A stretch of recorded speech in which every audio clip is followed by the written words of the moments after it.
Ayan guys, ayan, reveal natin kung sino-sino nga ba yung aking mga supplier. Sa card bank na pera. So, 22,000 plus lang naman yun. So, gagamitin muna natin yung Mastercard ni asawa ko. Kasi eto, nalink ko to, hindi ko pa na-edit sa Google yung pagkakalink nito sa apps. Kaya eto muna sa kanya. So, tara. Dito na tayo. Hello guys, magandang buhay. Eto po ay papakita ko sa inyo kung paano ko pinapalabas yung pera mula sa aking apps patungo sa card bank and then patungo sa GCash ko. And then ginagamitan ko lang siya guys ng Mastercard para ma-withdraw ko siya ng less yung yung charge kumbaga. Kasi kung sa GCash agent ko siya ipapalabas, so mas marami yung charge siya akin kasi yung kada 500 is nag-worth siya ng 5 pesos. So 1K is worth 10 pesos. So kung magpapalabas ako ng ganito, magkano aabutin niya sa 22,000? Ayan.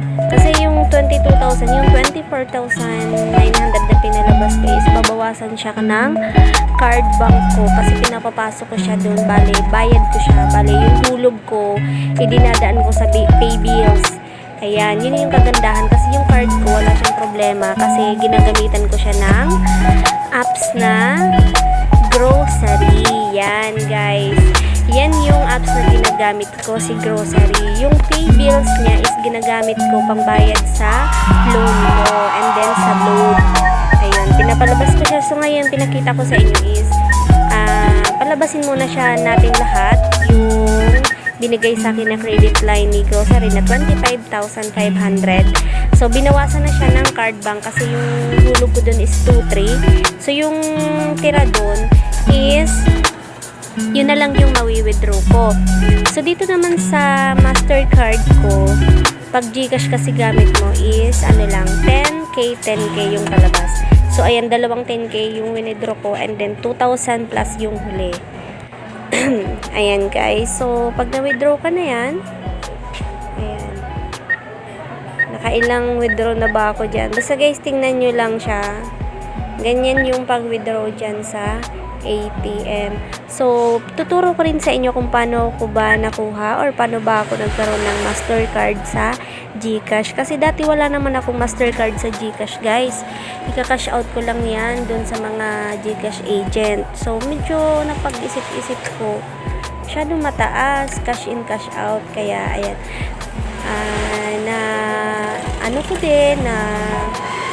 Na pagtanto ko din na mas mababa pala yung charge ni GCash kapag Mastercard yung gamit or ATM na lang. Kasi 15 pesos lang yun guys.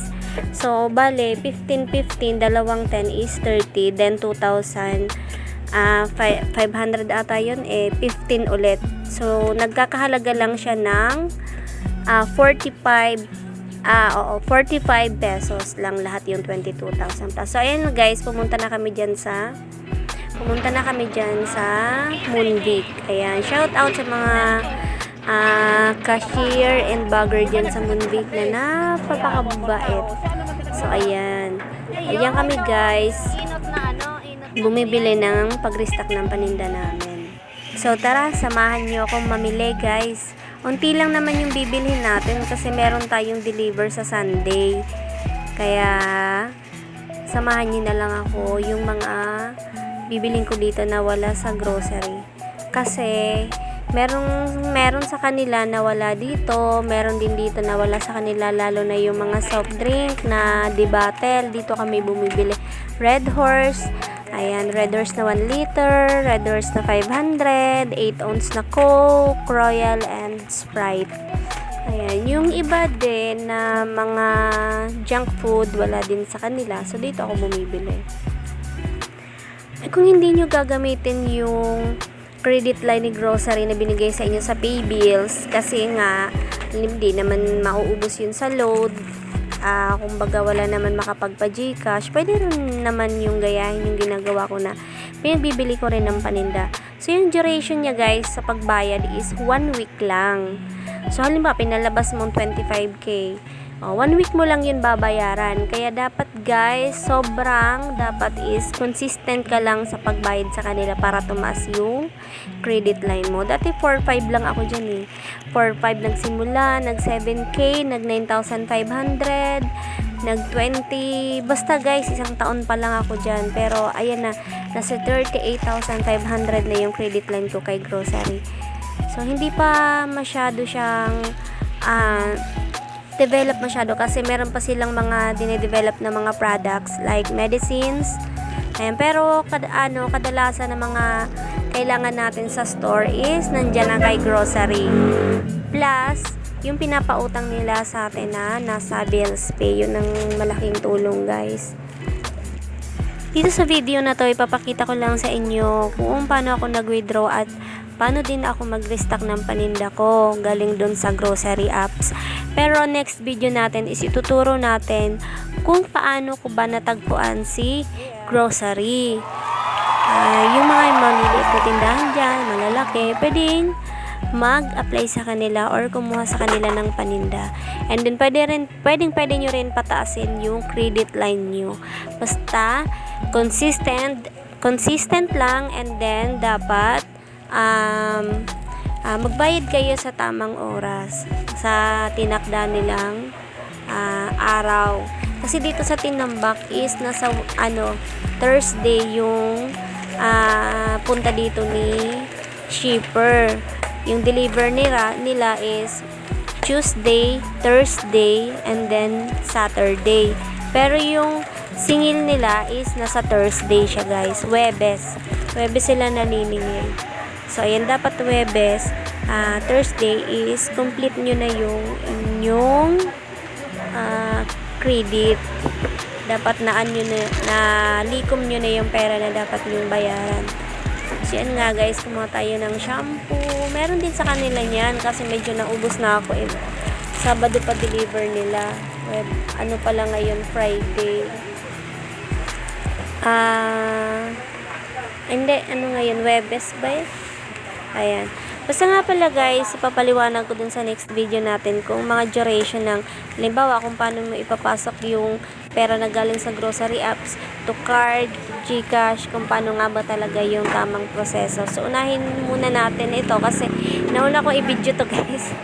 Kung paano nga ba ako mag-restock sa tindahan. Ayan. At kung saan ako bumibili. Ayan guys, shout out dyan sa mga cashier and then bagger. May nakalimutan ng ulit tayo, movie. Thank you guys. so much po. Ito palang Silka. Kuha tayo nito. Tapos yung Safeguard na blue. Okay, sa tingin ko. So, ulitin natin guys, hindi po ito libre ha. Ito po ay binibigay sa atin ni grocery apps or ni grocery na credit line para magamit natin sa mga items nila. Pwedeng utang, 2 weeks babayaran, and then sa bills pay naman and load is 1 week and duration. So, yan lahat ipapaliwanag natin sa second video natin. So, sana manood ulit kayo guys.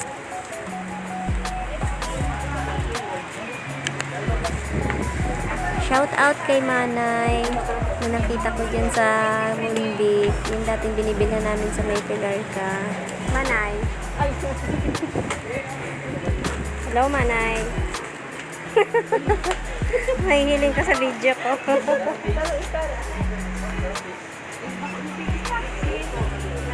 Ayan guys, so kagabi na. 6:31 to be exact.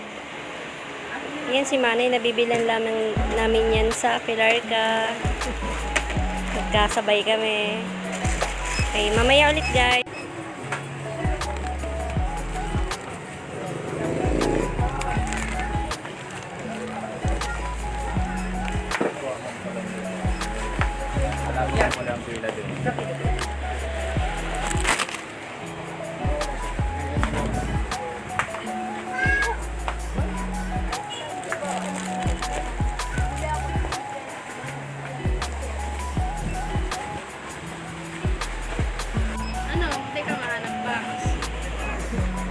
Kompleto pa. Minsan maganda rin dyan mamili kasi minsan nakakapagbiroan namin yung mga bagger. Mababait din naman yun, Laberia. guys.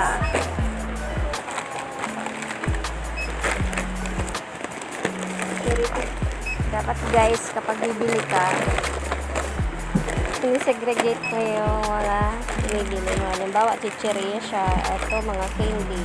Dapat sama-sama sila. Para hindi masyadong nakakapagod naman sa cashier. So, dapat ganyan siya. Tapos, kuya, talaga talikod ka.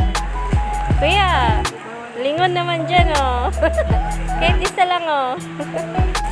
Kuya, nakailing ka na, oh.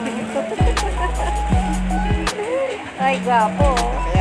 Pinakamahigos na bagger, si Kuya. Kuya, anong pangalan mo din eh? Jomar, kang Munbig. Ayan guys, flex ko lang si Kuya. Mahigos ang gwapo na, mahigos pa. Pahanap man daang GF dyan, oh. Meron na. Bawal na pala, bawal. Ano pa dyan? Ha? Naman. Okay na yan. I-smile man. Sarang box na ano? Sige kuya, basta ka.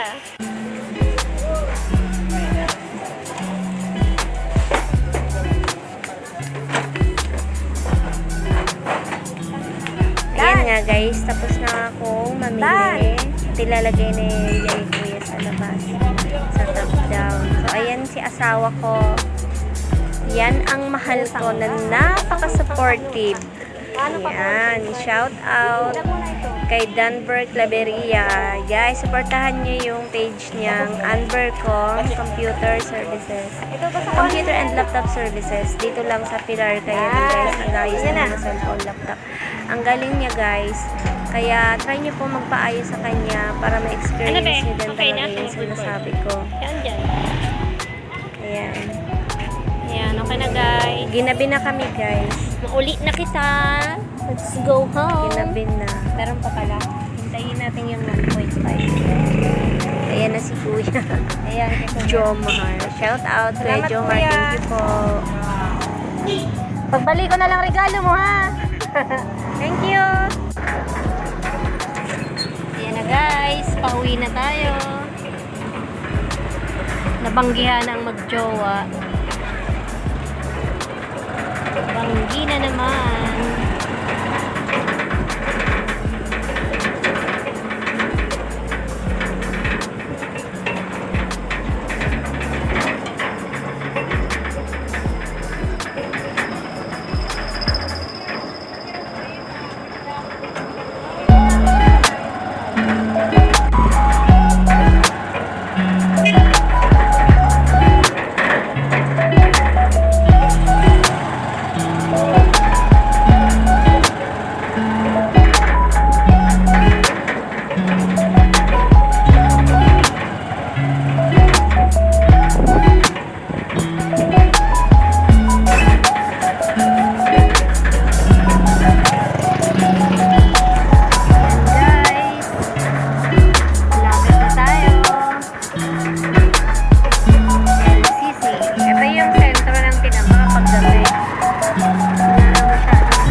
Ayan nga guys, hanggang dito na lang po muna yung video natin. Thank you sa panunood. And then abangan nyo po yung sinasabi ko sa inyo na apps na ituturo ko sa inyo.